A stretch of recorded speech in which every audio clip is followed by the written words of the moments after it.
ولمزيد من التفاصيل ينضم إلينا عبر الهاتف من ألمانيا القمص شنودة الأنبا أنطونيوس كاهن كنيسة العذراء مريم والقديس أثناثيوس الرسول بمدينة بيتبرغ بجنوب ألمانيا.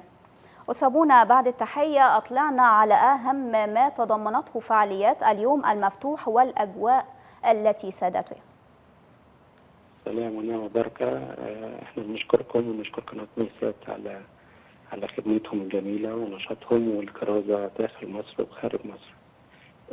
يوم البابا أثناسيوس احنا كان المفروض نعمله من السنة اللي فاتت، لأن الكنيسة بتاعتنا باسم البابا أثناسيوس وقريبة جدا بحوالي 27 كيلو من مدينة ترير اللي اتنفى فيها البابا أثناسيوس النفي رقم 3.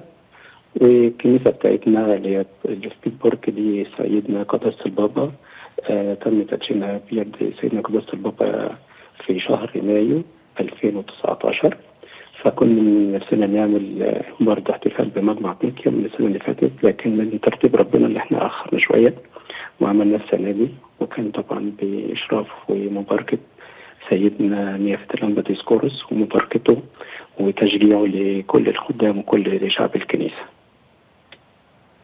جزيل الشكر القمص شنودة الأنبا أنطونيوس كاهن كنيسة السيدة العذراء والقديس أثناسيوس الرسول بمدينة بيتبرغ بجنوب ألمانيا.